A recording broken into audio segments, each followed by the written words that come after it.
Usually I'm hosting, so I usually just introduce the minister, but there's nobody to introduce. It's me!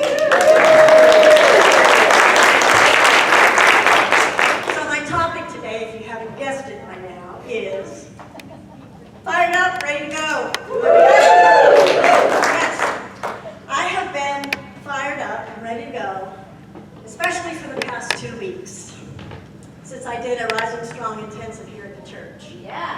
So I am trying to get my feet back on the ground. Big mistake for me was to name it Fired Up and Ready to Go. Because as you guys know, we're metaphysicians. Can you hear me now? Yes.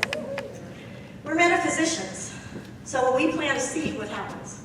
It starts to grow, right? My body is on fire here today, girls and boys. So, give me a big breath with me. Just breathe with me right now. So I can get my feet on the ground. So I want to share some things with you that we talk about a lot. So we live, you have to keep telling me, sorry. So we live from the flow of life, right? We're stepping in and we're flowing in life. It's not always easy, but it is revolutionary. All it takes is a little vulnerability and a lot of courage. So our topic this month is the courage to be. So I really wanted to talk about courage and vulnerability.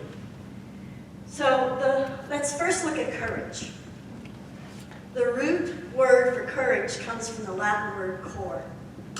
And what it means is to speak one's mind by telling one's heart. We speak from the heart. That is where the courage comes from. You know when people say, I want to give you a piece of my mind? Wait until they say, I want to give you a piece of my heart. Right? So here's the thing about courage. You can't have courage and comfort. You have to choose one or the other. It's okay to be comfortable, but courage doesn't reside in the comfortableness. Courage resides in the vulnerability. Maya Angelou said, if you're always trying to be normal, you will never know how amazing you could be. So if you're always trying to be comfortable and not step out into the courage, you'll never know how amazing you are. People want to see your light shine.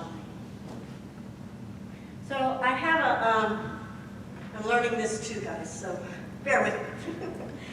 I wanted to talk about what we do and how we develop our courage. We're always in an arena, whether it's the arena of this church, whether it's a family arena, we're always stepping into an arena. Some kind of arena, family arena, relationship arena, health arena, work arena. We step in. If we step in knowing what our values are and step in with courage, there is something that happens. We stand in our power and we're vulnerable. So I came across Theodore Roosevelt's talk in his 1910 speech. Renee introduced me to it, but I found out that other people were reading it also. So Theodore Roosevelt had already left the presidency.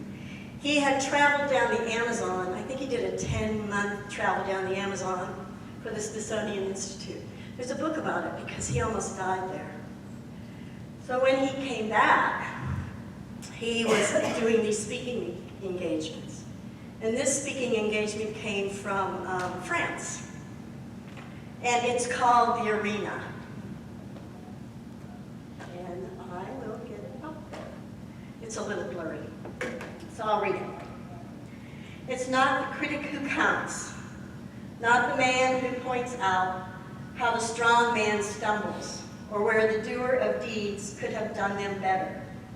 The credit belongs to the man who is actually in the arena, whose face is marred by dust and sweat and blood, who strives gallantly, who errs, who comes short again and again, who at best knows in the end the triumph of high achievement, and who at worst If he fails, at least he fails trying daring greatly. So when he's talking about failing, one of the things that we do when we're in the arena, sometimes, there's a bankruptcy, sometimes there's a breakup of a relationship, sometimes there's a health challenge. And we're still in the arena, but we fall, we take a fall. So how do we get back up? We get back up through courage and faith. Ernest Holmes states we cannot account for the seen without having faith in the unseen, right? That's what faith is. So faith minus vulnerability and mystery is extremism. When we walk in our faith, we're uncertain. We're not sure where we're going, but we trust. And that's what happens when we're in the arena, even when we fall. It's our faith in the unseen and the uncertainty that allows us to explore vulnerability. Can't get courage without walking through vulnerability. Breathe, everybody. Vulnerability. That's a big word. That's a big one. So let's talk about vulnerability a minute. What is it? Vulnerability is risk, uncertainty, and emotional exposure. We have examples of vulnerability when we walk through a cancer diagnosis with our loved one. That's being vulnerable. When we're the first in a new relationship that says, I love you, that's being vulnerable. When we're sitting in a grief mood, when we just lost someone, and we're sharing our experience and our emotions with strangers, that's vulnerability. We can't be in this life without being vulnerable. To be alive means being vulnerable. We can't avoid it. That's how we're built. So I wanted to share a little bit about this documentary that I watched. People that know me know that I love watching documentaries. I get so much and I get juiced up with them. I want to share a documentary that I watched. It's called, I can't remember what it's called. Somebody will shout it out to me. Believer. It's a documentary called Believer. It's about Dan Reynolds, a band leader from the Imagine Dragons. Anybody heard of Imagine Dragons? Woo! He is a devout Mormon. And he had become aware of the lack of tolerance of the LGBTQ community in the Mormon religion.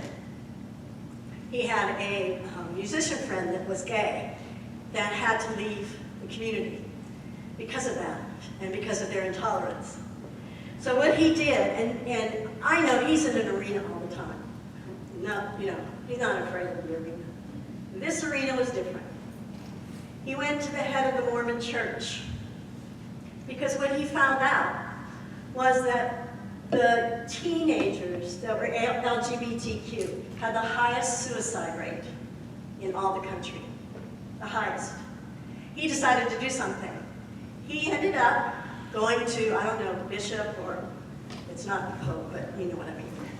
He ended up going to talk to him and ask him to do what he called the Love Loud Music Festival. The kids were so excited. The grown-ups not so much. So it took him a while to get people on board, to get the elders on board. And I mean elders as far as the church hierarchy.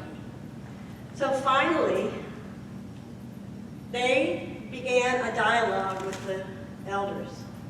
And finally, he put on the Live Loud Festival. Now, I think it's a yearly thing. But the great part about it is these kids are not excommunicated anymore. They have a place to go. Anybody that worked with them were excommunicated from the church. So now this Live Loud Festival is bringing these kids in to see, I'm not the only one. I'm not the only one. I'm a believer. So this was his experience with Live Loud and moving into an arena that he'd never been in before. He didn't want to leave his church, but he didn't believe in a lot of the stuff they were doing. So we changed it. One by one, this band, his friend came back, he plays in the band, and other bands followed. So they're doing this, I think it's every year, I'm pretty sure. Somebody can check out. Yes. It is? Does somebody say it is? Okay. So let me talk about the myths of vulnerability. I know we're raised to believe that vulnerability is weakness, but it's not. Vulnerability gives you strength. We love to see vulnerability in other people. We just don't like to see it in ourselves. That's the paradox of vulnerability. So, Renee says if we want greater clarity in our purpose, or deeper and more meaningful spiritual lives, vulnerability is the path. We have to reckon with our emotions. We have to learn how to own and engage with our vulnerability and how to feel the emotions that come with it. That's the thing about vulnerability. It comes with emotions. So we really have to reckon with those emotions. We have to see where they're coming from because we have them. We have them all the time. We are human feeling machines that think. We're human feeling machines that think. So we have to reckon with these emotions. The quote that Charlene read from Butterworth, Discover the Power Within You, when she talked about it, there's a little part in the power within. At the bottom of the book it says, a guide to the unexpected depths within. I love diving deep, guys. I love diving deep. So the problems we face indicate that our wires are down, exactly what Charlene said. We need to repair the break within ourselves. So how do we do that? I think in voting terms it's called dead reckoning. We need to reckon. And in dead reckoning, if you're off course, you have to take a look at where you came from in order to go forward. And that's what we have to do. When somebody says, I'm triggered, or somebody says, you know, somebody said something, and oh my gosh, we're triggered. We have somebody, I think it was Reverend Sharon that said, when she was up here, her husband said to her, I may have pressed your button, but I didn't install it, right? So what we need to do is, we need to see how that button got installed. And to do that, we have to feel it. We have to see it. And I have a few engineers in the crowd here. We have to take it apart. We have to re-examine it. Not to the depths, but see how we put it in there. How did we install that button? A lot of times, what happens is we get triggered. We have a feeling response before we have a thinking response. So a good example of that is what happens when you're getting ready to walk across the street and a bus comes. You don't stand there and go, well, I think I need to get out of the way. You move, right? That's your first reaction. Your first reaction is emotional, feeling. And then you go, wow, phew, glad I got out of the way, right? So how did we put these buttons in? What installed our buttons? It started before we were born, before we decided to come in here, before that. Ernst Holmes says spirit uses matter as a sheath.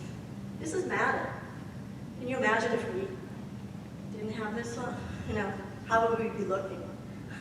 But spirit uses matter as a sheath. Spirit uses emotions as a sheath. So we begin to start to feel. I know everybody has a feeling here right now. You had to get here. We have to feel, right? So we're born. Before we're even born, we have emotions. When we're being carried in a womb, the mother has emotions. And we feel it. We don't have a word for it, because we're not pop psychologists when we're young, right? But we feel it. We have a feeling. We have an experience. I've seen some mothers that put the headphones on so the babies can hear the music. So they're born into that. So we start that way. And then we become culturally inundated with feelings. Some of them we're plugged into, some of them we're not. So we become socialized to conform in certain ways. So our socialization starts when we're young and our mom and dad, but it also comes in schools. It also comes in churches. It also comes in different organizations we're in. We're socialized. So in that socialization, sometimes we're told not to. You know, we start to armor our heart. There's only certain feelings we're allowed, right? If we would just let our feelings feel itself and not name it. Pop psychology's been really, you know, all over the internet, all over everything. It's like, what is this feeling? Oh, I'm this way. We don't know what it is because we've never let our emotions tell us. We're always telling our emotions. So we become culturally, and then we start to establish beliefs and feelings about certain things. Some things were allowed, some things were not. I know you've heard the phrase, oh, she wears her feelings on her sleeve, or she wears her emotions on her sleeve, something like that. And there's other ones. If you're gonna cry, I'm gonna give you something to cry about. I don't know, all these ones we've heard as we were growing up, right? We installed them. We believed them. So it's our responsibility to unbelieve them. And that's what we do, because we're in a world that is a scarcity consciousness. You know, we talk about the world being a certain way. It's called a scarcity consciousness because we're saying, I'm not enough, I'm not pretty enough, I'm not famous enough, I'm not wealthy enough, I'm not healthy enough, I'm not enough. So living in that scarcity consciousness, we have to change those. We have to change those buttons that we put in. The scarcity consciousness comes from what I call the ego, and I call the ego a hustler. So my hustler will say, who do you think you are? Or, you're not smart enough, or you don't have enough. That's the hustler. And that hustler is the one that hustles for worthiness. We don't need to hustle anymore. We just need to see how to disarm our buttons. That shows up as different areas in different ways. Could be in school, could be at home, could be anywhere. But that hustler, I know see, I noticed it was he.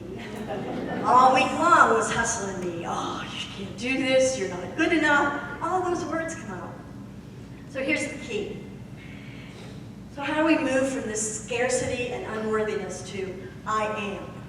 The opposite of scarcity is not abundance.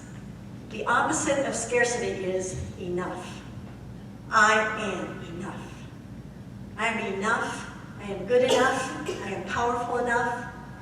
I am enough. That's the opposite of scarcity. So that's what we start to do. We start to turn our thoughts around. And not just our thoughts, but our feelings too. So how do we do that? We begin to hear the stories we're telling ourselves. So how do we begin to hear it? We don't hear it this way.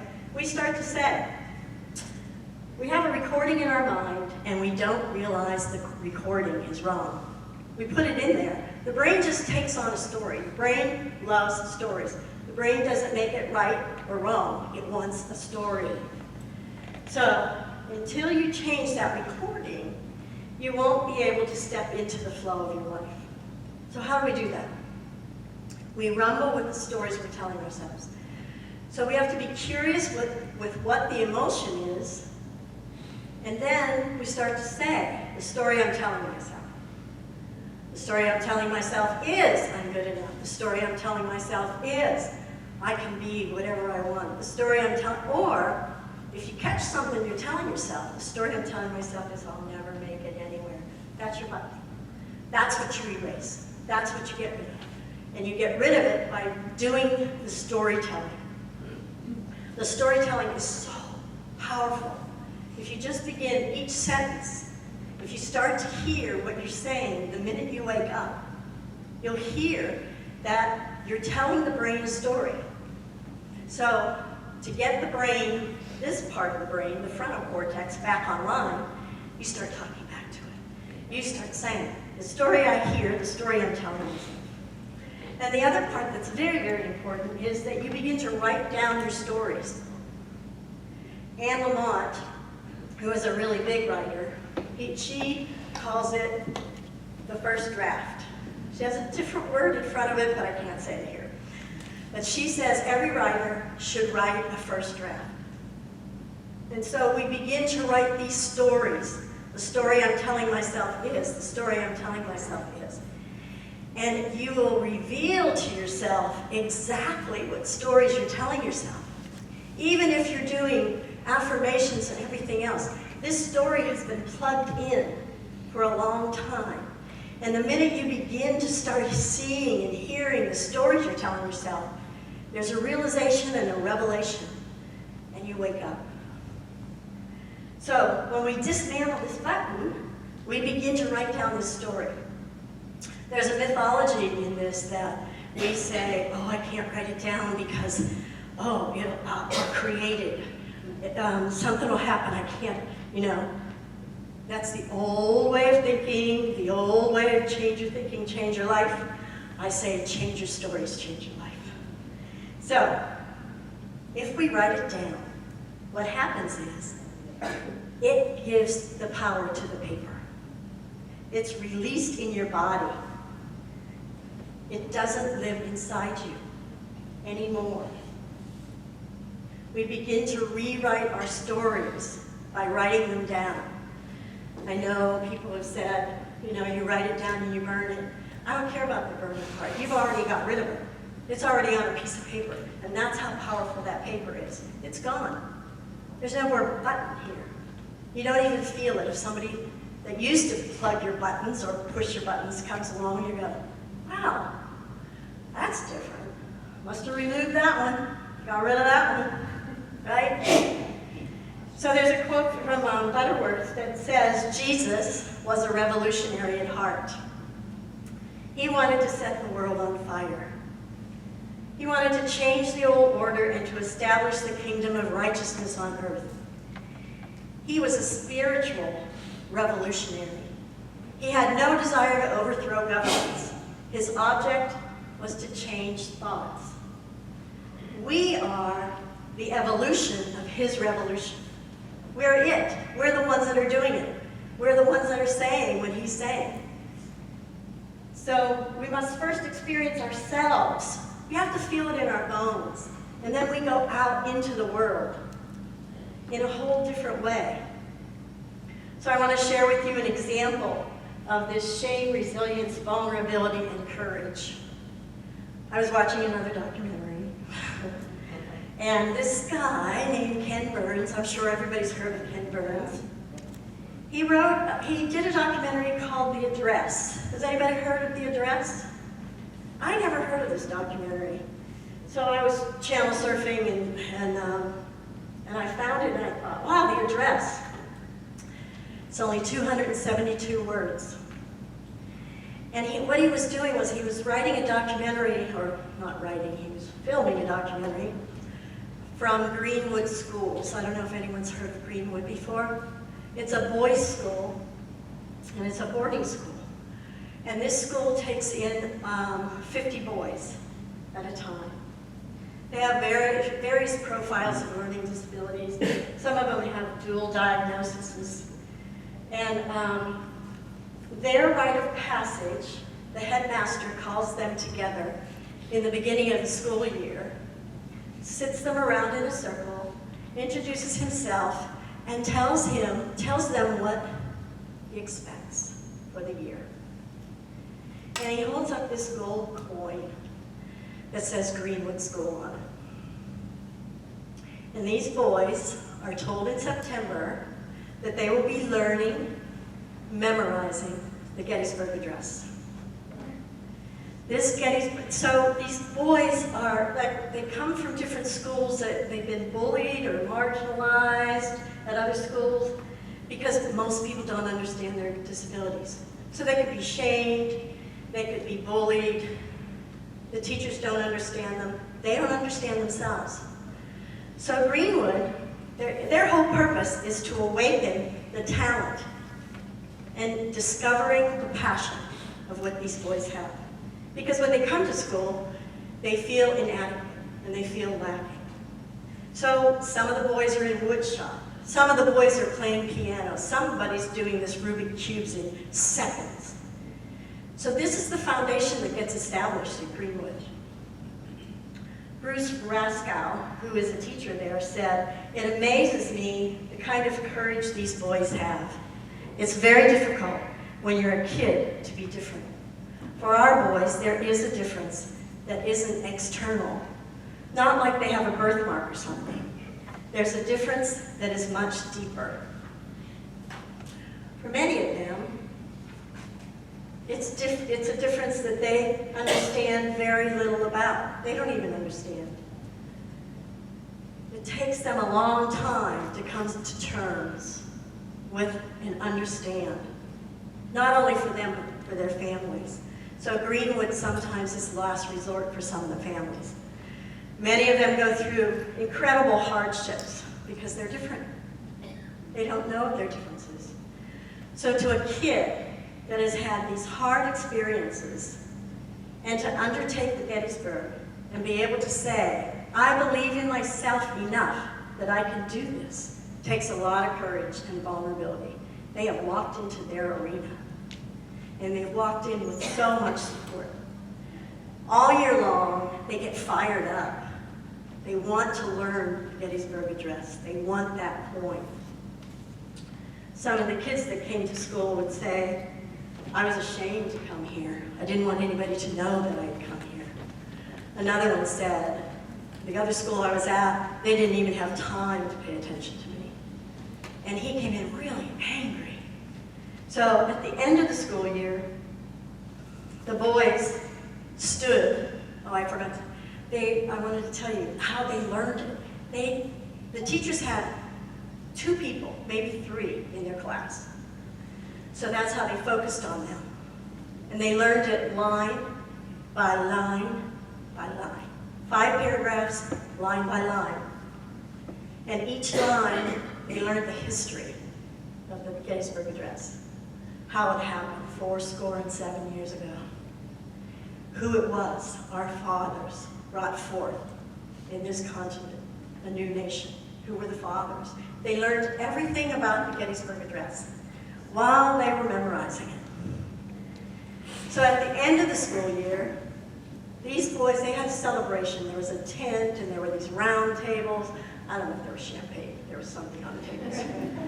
But they had family, they had friends, they had the teachers, and one by one, they stood.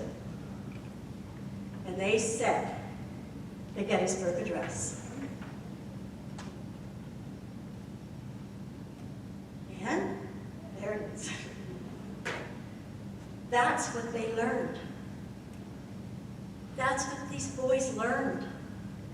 Imagine standing up and saying line by line and feeling the feelings that they had in this arena that they chose. One of the phrases of the address is, "The world will little note nor long remember what we say here, but it can never forget what they did here."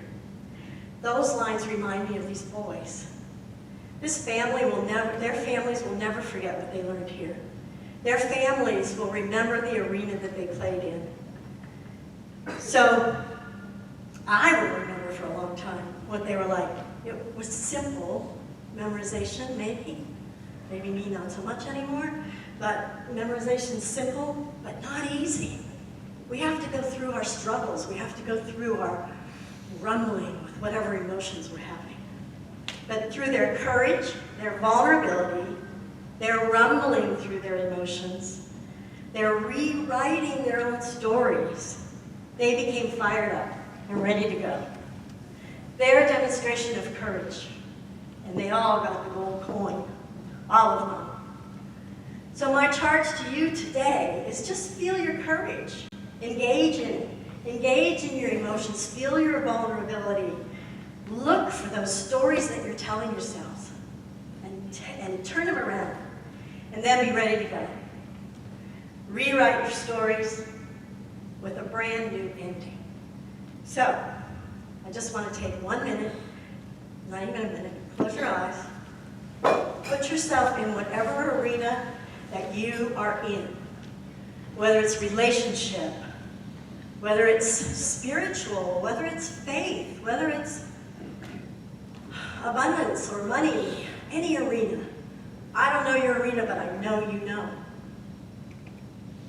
Feel yourself get fired up. Feel yourself. Be ready to go. So I'm going to say it 3 times, and I want you to join with me. Fired up.